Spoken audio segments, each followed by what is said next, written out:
Ladies and gentlemen, welcome back to Anything Goes. My name's Egbunike, and today I'm proud to be joined by Kingsley Egbunike. Kingsley, how you doing, my man? I'm good, thank you. I'm good. I How are want you? to talk. I'm great. Thanks for asking. Don't usually get the question backwards. So I want to ask that there. Where did the name? I guess it's self-explanatory, but where did the nickname King Obi come from? Well, Kingsley is my first, or originally my first name, innit? Hmm. Obi is my name as well. Obi is my second name. Like I grew up, everyone calling me Obi, so everyone thinks it's Star Wars or whatever, but it's not. Obi is it's my name. It's a Nigerian name, innit? So I grew up, everyone calling me Obi, and then doing all my boxing medicals, I had to put down my first name, which is Kingsley, innit? Hmm. Obviously, Kingsley, King, innit? So I just put King Obi. I love that. I And like, I like to be known as like everyone knows me as Obi. No one don't know me as Kingsley. no, So I just changed it to King Obi. I love that as well because I've interviewed a few other Nigerians. Frankie Ignatius comes to mind, but I love it and the name because it goes hand in hand. Coincidentally, you're fighting someone whose surname is King. So here we go and we show who is King. So before I go on to your next fight, I want to take you back a little bit. Where did the desire come from to become a professional boxer? Um, it came from boxing. Obviously, it came from boxing in general. So I started boxing when I was 14, 14 or 13, and started off like normal average boxer in the amateur boxing club, also a boxing gym, and just kept going. And obviously, I'd seen previously a lot of boxers from my old boxing club, Ashley Fiafe, seen his career, seen what he'd done, become British champion, went over to Mayweather's boxing club. Yeah, and I wanted to do the same. I wanted to do the same type of thing, like enjoy boxing career and get to as far as possible as I can, win as many titles as possible, make as much money as possible. So, I love that mindset. And talk about that there. Who did you look up to as a kid, whether it be any other athlete or whether it be someone in boxing? Who did you look up to growing up? um, honestly, I didn't really look up to too many people. Obviously, Ashley Fiafe, because he was in the gym a lot. Muhammad Ali, great influence, and rest in peace to my brother Rahman Akai, Mr. Akai's son. Um, yeah, Mr. Akai who was the owner of All Stars Boxing Gym. His son Rahman Akai, he was a great influence to me, and I looked up to him as well. And a couple other people just no one would not really know, to be honest. I love to hear that. And when you look up to the people around you, and I heard so many other people say it, you can, for example, Chanel Dyer said it to me when I went to interview her at GB Top Team. You can look up to Israel Adesanya or John Jones or the big names on TV, but Mm. Nathaniel Wood or the people in their gym, they look up to because you see them on their best days, you see them on their worst days, and you get to know them personally. So your inspiration, it's well to have, like you said, Muhammad Ali is a great, and just to say, you can get inspired by Canelo or a name you see on TV, but what you don't see what goes on in their daily life. You don't see them at the highest and at their lowest, and it inspires you, and you get to know the person daily, which is good because everyone's a normal human being at the end of the day. Everyone thinks, oh, he's a superstar, he's a megastar. Just take away social media and take away the TV. Everyone's a normal human being, and once you get to know them, that's it. So, talking about that, there, what was your amateur career and what was your amateur achievements? I boxed as an amateur from 14 years old to about 25, 26. I was at All Stars Boxing Gym for 8 years. Then I left, went to another club called Cuban Boxing Academy for like a couple of months and left again. And then I went to Hooks where I stayed for another 5 years. And then I turned pro with my old amateur coach, Steve Newland, and stayed with him for 2 or 3 fights. And then I left and went to another professional boxing gym called Stylard's Boxing Gym. I think I was there for about 2 years with Greg Stallard and Alan Gray. And then I moved to Jab Boxing Gym where I was training with Josh Burnham. I'm still at Jab Boxing Gym, but Josh isn't my main coach. Aaron Woodcock is my main coach. And yeah, that's where I'm at. That was like my history of my career. And then as an amateur, got to semi-finals of the Junior ABA Nationals, won Haringey Cup twice, competed in Junior ABAs like a good couple of times, won like Northwest, got to London's. And the same as a senior, got to one Northwest London division, got to London's, lost to Zach Chile in a close fight. I thought I'd won it. Boxed in Romania, went to Romania, also as boxing gym, went to Ireland, boxed in Ireland. Yeah, had about 50 something fights, won about 35, 36, something like that, anyway around that, and lost the other 15 or whatever it was. So yeah, I wish I was obviously I was amateur for like almost 10 years or whatever it was. So I feel like I should have had way more fights. But yeah, I was always in the gym. So yeah, it's just the matchmaking. The matchmaker wasn't the best at the time. But yeah, I felt like I should have had way more fights. But it is what it is, isn't it? That's how it goes. It is how it goes. And mentioning on a few topics there, you answered one of my questions because I was going to ask what professional gym or where do you train as now as a professional. Josh is great, Aaron's great, see them about, and they're great people, legends. And talk about that there.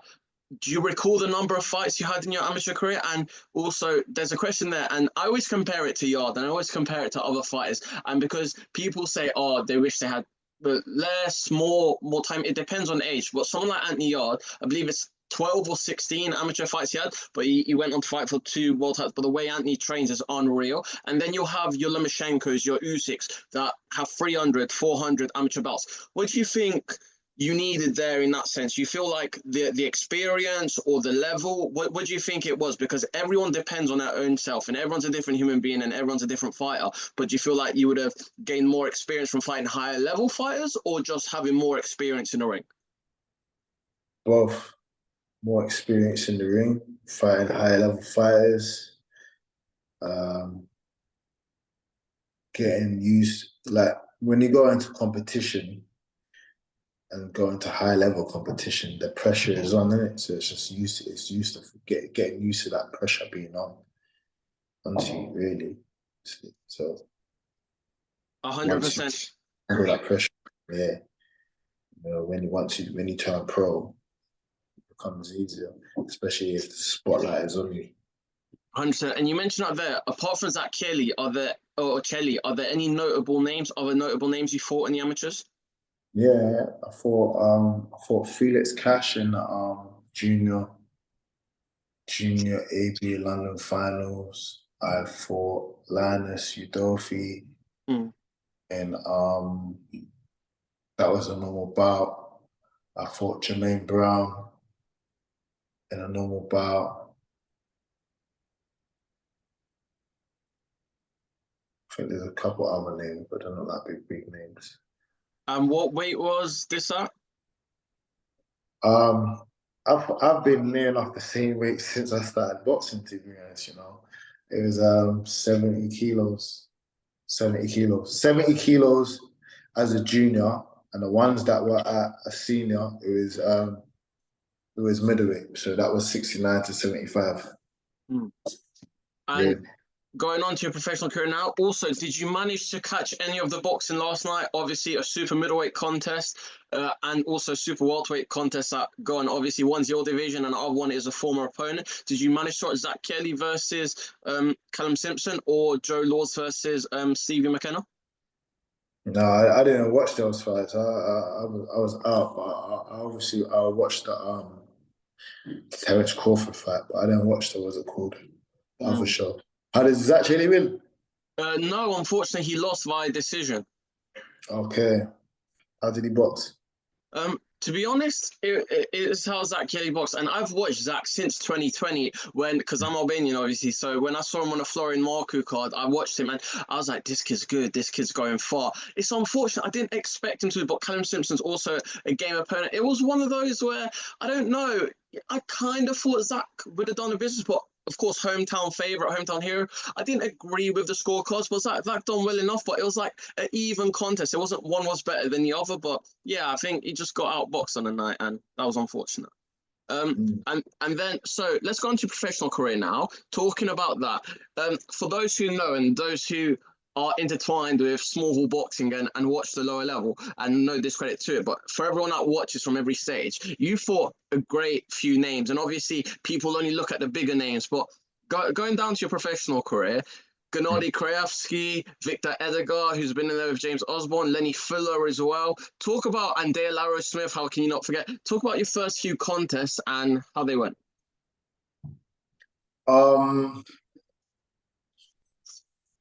The first few contests, they went how they were supposed to go, and I won, other than the one with Lenny Fuller.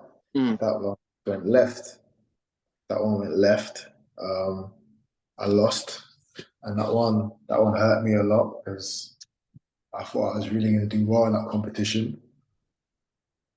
And obviously I got stopped to it, so I got stopped during like within the first minute. Like, you know what I'm saying? Like, I had hopes and dreams of winning that and then going on to doing big other things, like doing big things, isn't it? Obviously it didn't go that way. So, but yeah, I come back from that. And we're here, innit? The other first three or whatever it was I had before that, I was just getting used to.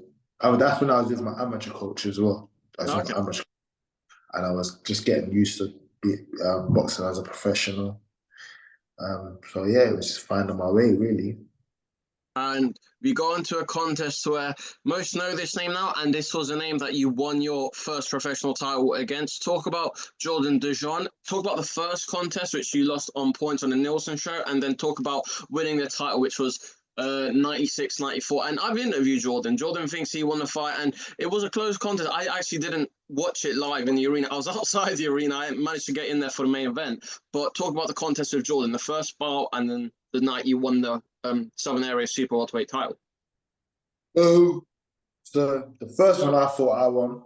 That was also a close fight, to be honest. I thought I won. But he got the decision, innit? He got the decision, and it goes like that sometimes I'm boxing.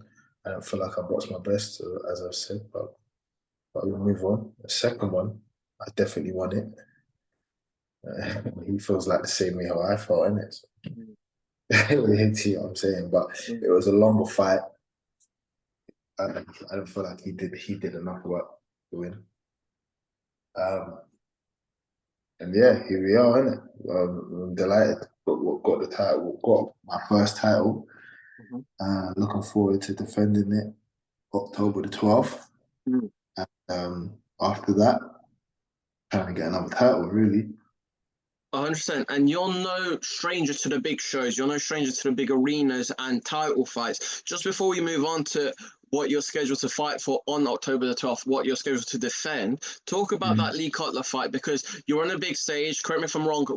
No, he didn't have the world title at this point, but on a Chris Smith undercard. Talk about the contest against Lee Cutler, and I believe Lee's vacated the English now because I believe Junaid Boston could be in a mix for that. But just talk about that and talk about that contest, and not to focus on the negatives, but how did you handle your first loss against Lenny, and then obviously on the big stage against Lee, which you were intending to be your first professional title? How did you handle the losses, and how did you come back from losses? Well, the first loss with Lee, with Lenny Fuller, that taught me a lot. So, no, I used to get the same because I used to watch the UFC from midnight to 7 a.m. and oh my God, I'd get so tired. I know. Yeah, literally, I was up watching the fight. So, but Lenny Fuller, that fight taught me a lot.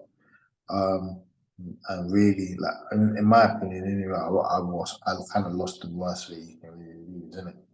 Like within the first minute of a fight. So, like after that, like a loss is just a lesson. Do you know what I'm saying? And I learned a lot. That was really my first with Lee Cutler. Mhm. You know, it was a great fight. I done well. I know I could have definitely done better. Certain things were in place, but it's cool. I lost fair and square. Um, so it was just getting back onto the journey and trying to get back another title. Really, what was I gonna say? Yeah, it was my first. Was it my first? It was in my first or my second. I think it was. Yeah, no, it was my second 10 round fight. So against someone who is really coming. Like my first 10 rounder was the English English title eliminate against Ejakovic. I think that's how you pronounce his name. Mhm. But he didn't really like. I feel like he didn't really test me. Lee Cutler was really my first real test in boxing, and yeah, it was good to get to, like it was the first time I would say I'd ever been into deep waters. Really, do you know what I'm saying?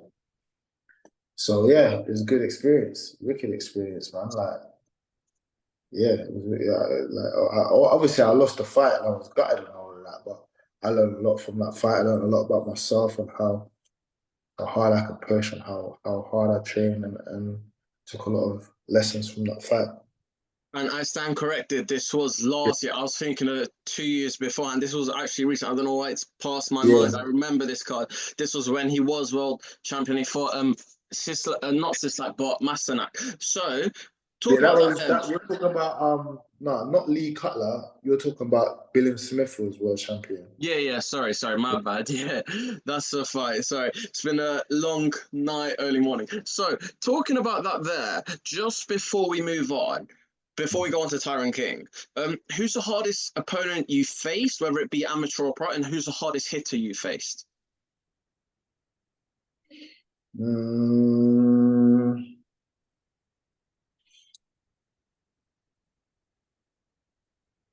I can't even remember. I was like, I'm not sure who the hardest hitter. Like what I mean in a fight, yeah, obviously in a Yeah, fight, in a yeah. fight. Um,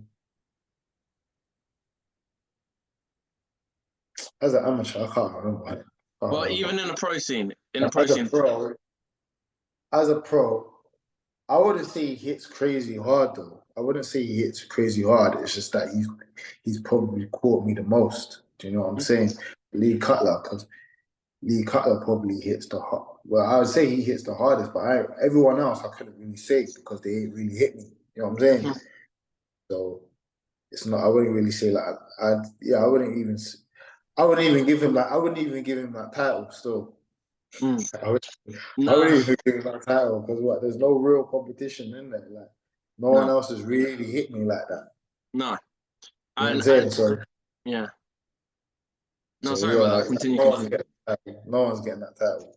Nah, and it's like that because most recently I interviewed Aaron Prosper and he talked about fighting Marley Mason, saying Marley was the hardest he that hits and he hit harder than a last opponent. Just because someone gets caught or gets finished doesn't mean they're a hard hitter. It's just because they've calculated their shots and you've got it out. But someone that could go the distance, let's say like Jordan DeJean or anyone, they could be a harder hitter. It doesn't mean just because someone's knocked you out or caught you doesn't mean they're a hard hit. It's just how they've placed their punches. So now we go on to this, and this is the reason we are here. The main event. Correct me if I'm wrong. If it's not the main event, it should be the people's main event on the night, October the 12th. Kingsley Egbunike versus Tyrone King. We're going to establish who the real king is here, and we'll hopefully get something sorted very soon.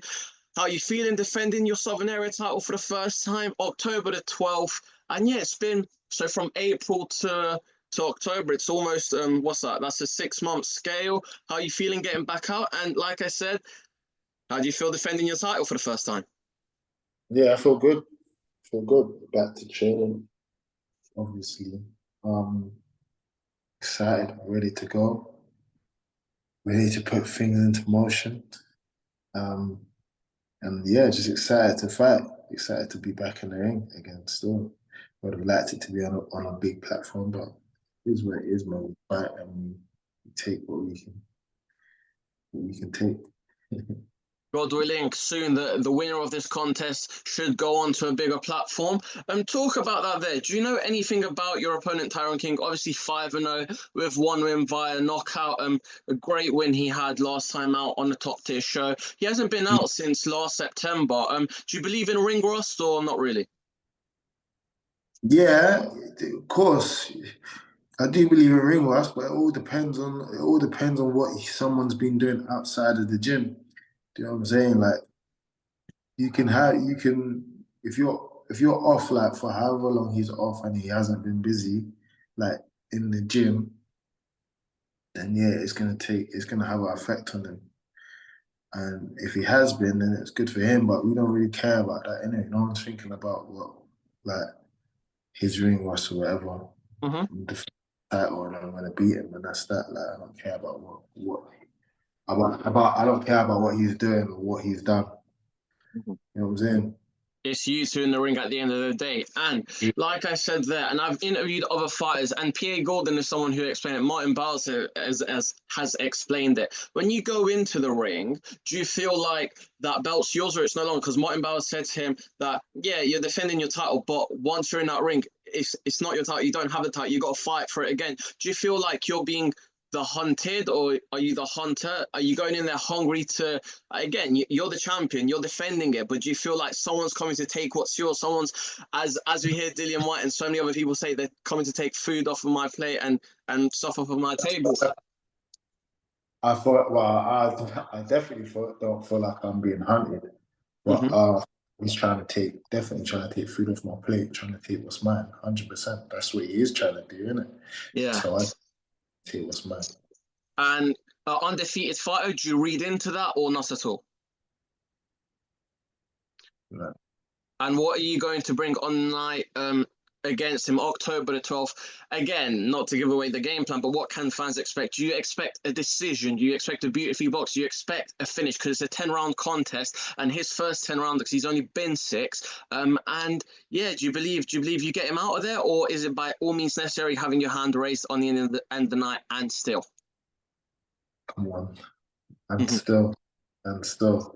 Or everything else, we just have to wait and see until when I box. But I am going to win, and that's that. That's that. I'm winning that fight. And I am will be raised still.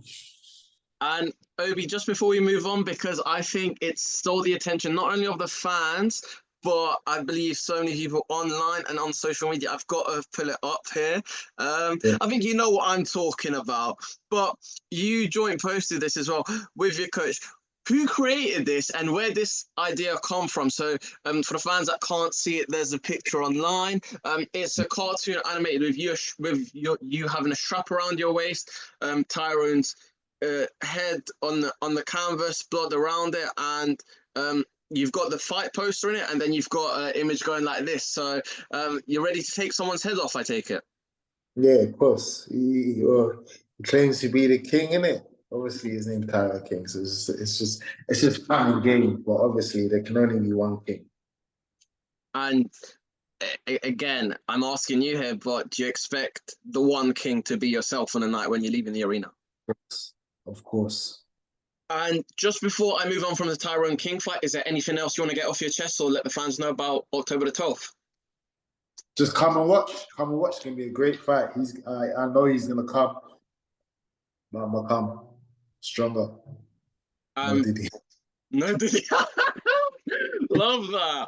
Oh yeah, that's a great reel. If I make that a reel, that's a great reel. Oh, I just got that. So let's talk about that there. Before you conclude and we move on, talk about the super welterweight division because you got Jack Martin, Junaid Bostan, Sam Gilly, Louis Green, Tyrone, of course, yourself, Jordan DeJean. You got Lee Cutler, Joe Laws, McKenna. Talk about the names in a super welterweight division and see where do you see you guys in the mix with these guys next? I'm just focusing on my next fight still. Mm-hmm. That then we'll take it from there. Whatever opportunity comes ahead comes. If we get a good opportunity for a title and some good money, then yeah, my coach and I and my manager obviously we'll talk about that. We'll think about it. But what's his name? There is someone though. What's his name? Jack McGann.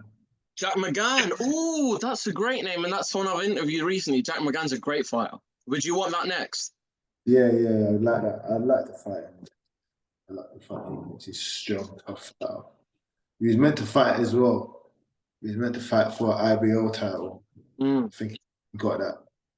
So if he still got that, I'd definitely like to fight him for that. 100% super welterweight division. There's wars in there. We've seen with Joe Laws. We've seen with Sam Gilly and Louis Green the first contest. And correct me if I'm wrong, last night's contest for the world title for Terence Crawford was an amazing bout. Great fight. Great fight. Great fight. And just before I let you go, I want to ask you, before I let you go, I've got a few questions because I forgot to mention this, but I remember we do have a little bit of time. So talking about that there, if we take boxing away, put the gloves down, put a sport away, who is Kingsley Egbunike as a person and characteristic? If someone was to meet you in a park, meet you outside, just encounter you, describe yourself, your personality. I'm quiet. I keep myself to myself, really. Quiet. I keep myself to myself. Yeah, that's me, innit? I'm just quiet. I keep myself to myself. Like you don't really catch me out and about. So yeah, I'm just a cool person. Cool, polite. Any hobbies you have? Anything outside of boxing that's interesting and unique about yourself? Well, other than me just being unique, like I'm just a cool person. Like I don't have no hobbies. Boxing is, but like I box. I teach people how to box outside of that for work, like as my job. And other than that, I just like to travel, go on holiday. Love that. Where's the best place you've gone on holiday and your favorite destination so far? Mauritius Mhm. and Thailand. Um, I like Turkey as well. Turkey. Not going there for a hair transplant or teeth implant. Definitely not. None of that. None of that. And before I let you go, I've got three questions. You can either answer them quick fire or take your time. What's your favorite film of all time? What's your favorite TV series? And what's your favorite song? If you have to pick one. Mm. Um, One of my favorite films, Gladiator. Favorite song, um, Nipsey Hussle, The Weather. And what was else you asked me? TV series slash TV series. Um, hmm, I'm gonna just go with. I like Narcos. I like. What's that? What's that? There's some Viking series on Netflix. Mm. I forgot what Oh, it's called. But yeah, I'm gonna go with Narcos. I'm love not a to hear. big dude. I'm more of a film person still. But Film. You can name more films. It don't have to be just one. You could name several. Gladiator, Heat, um, Gladiator, Heat. What else do I like? All the Marvel series, all the Marvel films, Batman. Yeah, that's all I can think of that, to be honest. And I've got to ask you, because I've actually never asked anyone this before, but do you prefer the Rocky movies or the Creed movies? Creed movie still. Love that. And before I let you go, I asked this to Tyrone and I've asked this to so many other fighters on the channel. If you could have one dream fight, could be anyone past or present, could be any weight, any division, who's your dream fight and where's your dream location to sell out? Say it's for a world title. I'd fight Mayweather still. I'd fight Mayweather at MGM. Mm-hmm.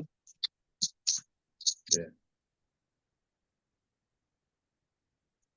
Fight Mayweather at the MGM still. I love that, and get Vegas sold out and all the money, baby. So and the after parties would be sick. Just before I let you go, yeah, penultimate question. Just before I let you go is, what's your one motivational message to the world for fans to block out the outside noise, block out the negativity, block out the haters, and follow and pursue their dreams? Focus on yourself and focus on what's in your control, and that's it. I'm saying everything else is really irrelevant. Just focus on what you can do and what you can control in your own environment. And before I let you go, because I expect it to be a great night, one to remember in the history books, another classic, another iconic fight at York Hall against Tyrone. First, I want to say, is there anything personal there, or is the Instagram stuff just a little bit of mind games? It's fun, isn't it? It's fun. There's never anything personal, man. There never can be. Not even with Jordan Dujan. Like, it's, you know what I'm saying? It's never anything personal. But if he wants to take it that way, he can take it that way. I don't give a fuck. But do you know what I'm saying? And we'll see that in a few moments' time when we announce something special on the channel. So just before I let you go, any message to fans, friends, family, everyone coming to purchase tickets, coming to support, coming to witness you defend your title, God willing, on the night, and also any sponsors and anyone you want to shout out, and final message to Tyrone? I just like to say thank you to all the support that I've had over the years in my professional career, and for people to continue to support me. Come watch the fight. It's going to be a great fight. And yeah, that's it. Ladies and gentlemen, we'll find out, and again, I'll say it on the special announcement, we'll find out the real king and King Obi, Kingsley Egbunike, all the best on October the 12th, and God willing, and still, thank you, my brother, and I'll catch up with you very shortly. Thank you. Take care. Thank you.